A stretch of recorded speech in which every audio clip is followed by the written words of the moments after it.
When my wife became pregnant with our child, she suddenly grew distant, refusing to let me feel her baby bump or attend ultrasound appointments. She even avoided letting me experience the baby's kicks. Her therapist suggested that her behavior might stem from resentment, possibly because I already have a 5-year-old daughter, Lily, from a previous relationship. The therapist believed my wife felt less unique as a mother because of this. Since this realization, her behavior has spiraled further. At our baby shower last week, she halted the celebration to announce to everyone that this wasn't my first child and asked guests not to question her distance from me, as it could upset her. Beyond these public displays, she's been harsh and cruel in private. Whenever I mention her pregnancy, she makes snide remarks, like suggesting my ex's bump was probably more impressive. She refuses to acknowledge me as the father, once even referring to me as the sperm contributor in a conversation with her mother.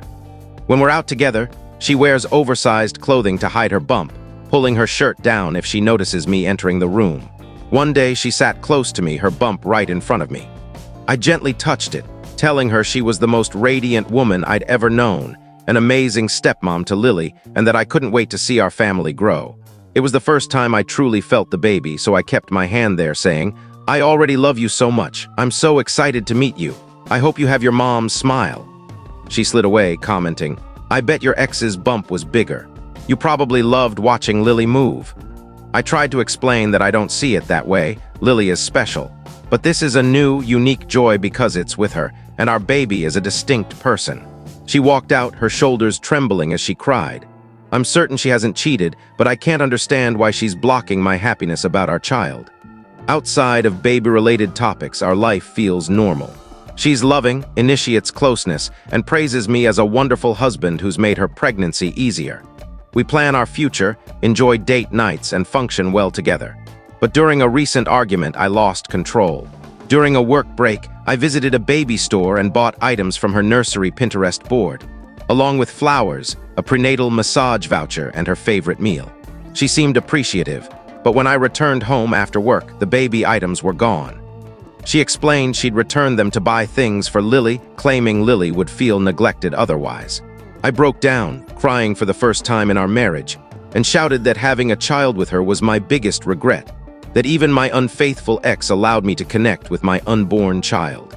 I admitted I said I didn't care about the baby, though I do, deeply, just to hurt her as she'd hurt me. I warned her to prepare for a custody battle. She responded coldly, "I know you don't care about the baby, but I'll fight to my last breath before you take my child." I was stunned. I've begged to connect with her and the baby. When I reiterated this, she countered that I'd already had these experiences, so it shouldn't matter to me. In anger, I questioned if the baby was mine, though I knew it was. She threw her phone at me, saying, "Check it, take a paternity test, do whatever you want." I called her parents to come over due to our fight and left for a hotel. I don't want to stress her or the baby, and I desperately want to fix this, but I'm at a loss. I'm staying at an Airbnb now, missing her terribly and unsure how to move forward. I fear that after the baby's birth, she may not want us to be a family or let me be involved. I've apologized for my words, but I can't undo them. What can I do? Update 1. After reflecting and having a few drinks, I called my father-in-law, whom I respect deeply for his long, happy marriage and strong family bonds. Without detailing our issues, I shared that we were struggling, as he'd seen when he visited our home while I was away. He asked what I had to lose by confronting her directly.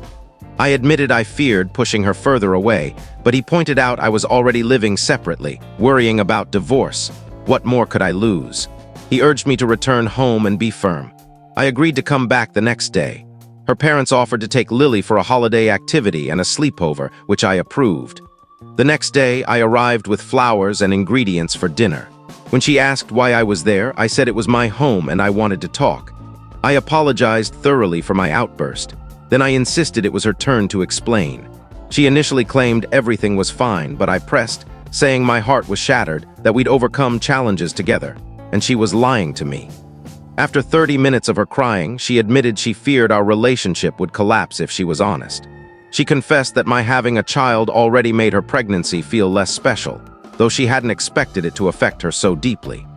She lay awake at night, imagining that if my ex had wanted to raise Lily, we'd still be together and she'd be irrelevant.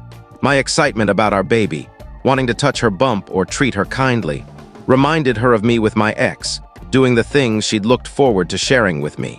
Early in her pregnancy, she told a friend she was thrilled to have a baby with her soulmate. The friend remarked that soulmates don't have other children or exes, implying soulmates are exclusively for each other. This crushed her, and she asked if I believed we were soulmates as she did. She felt like our baby and she were my second-choice family, believing no one dreams of having kids with multiple partners, and that she was just a replacement for the family I'd lost. She admitted to obsessively comparing her pregnant body to old social media photos of my ex. She worried our baby wouldn't measure up to Lily in my eyes. She feared what would happen if our baby had a disability, didn't share our family interests, or didn't get along with Lily. She confessed to briefly wishing I'd never had Lily, which prompted her to work harder on her bond with her.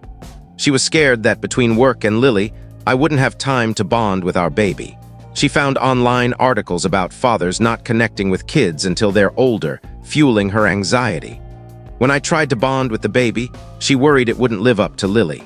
I've always been open about how much fatherhood and raising Lily mean to me, alongside marrying her and welcoming our child.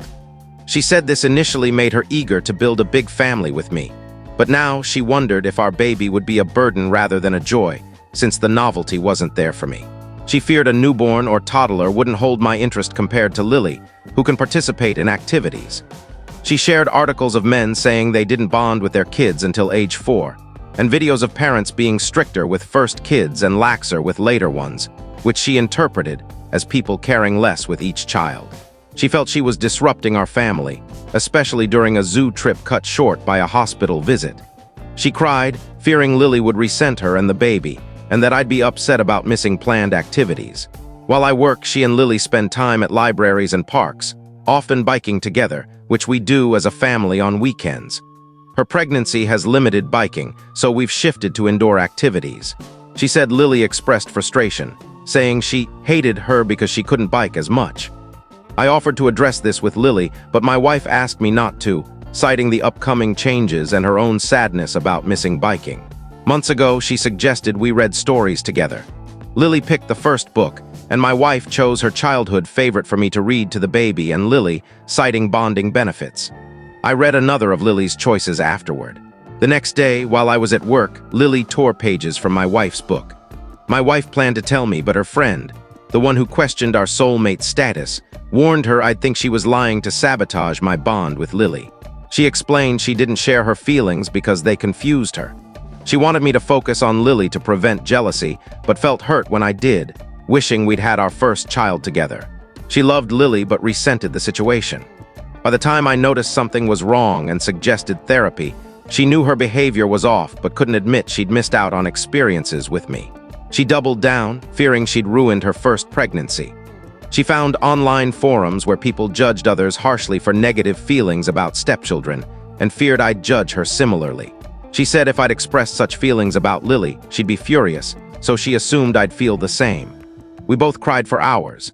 I reassured her, saying I loved her, that she was my chosen family and soulmate, and that the universe brought us together because Lily and I needed her. She apologized for her treatment of me and vowed to make amends. She was shocked by my outburst, fearing she'd damaged our relationship beyond repair. We spent the evening crying and reconnecting. She asked if I wanted to feel the baby, and I eagerly said yes, leading to more tears. The next morning, she playfully woke me, saying, "The baby wants waffles." I made them faster than ever, grinning the whole time. At a pool party days later, she let me pick her swimsuit, a huge step from hiding her bump. On the drive home, she invited me to feel the baby's hiccups, a new experience we shared. She's even let me help when she's unwell, without deflecting to Lily. I've learned her cues, like when she lifts her arm for me to support her belly. I now spend hours rubbing her bump, talking to the baby, and massaging her sore body. Fetching late-night snacks has become a joy. It's bittersweet that I missed earlier moments, and she feels guilt for that too. She says sharing her feelings has lifted a burden, but she regrets not opening up sooner. To ease her guilt, I found solutions, like a bike trailer so she can join Lily and me on rides with a fan and ice packs. I've taken time off work to be with them both. We're all in therapy, and Lily's therapist confirms she's securely attached, excited about the baby, and coping well. Some of her behavior stemmed from another issue we've resolved. My wife worried Lily sensed her struggles, but the therapist noted Lily's only gripe was a delayed candy delivery. My wife is in therapy, addressing her negative emotions. As we near the baby's arrival, she still needs reassurance and occasionally mentions my ex. I redirect these moments by focusing on our firsts, our first home, kiss, or date, and special memories with her and Lily like crafts they made together. It hurts that she suffered silently for so long. I regret not advocating for her mental health sooner, accepting her dismissals instead of pushing for answers. We're working hard to prepare for the baby, and I'm committed to rebuilding our bond, knowing now how deeply her fears ran.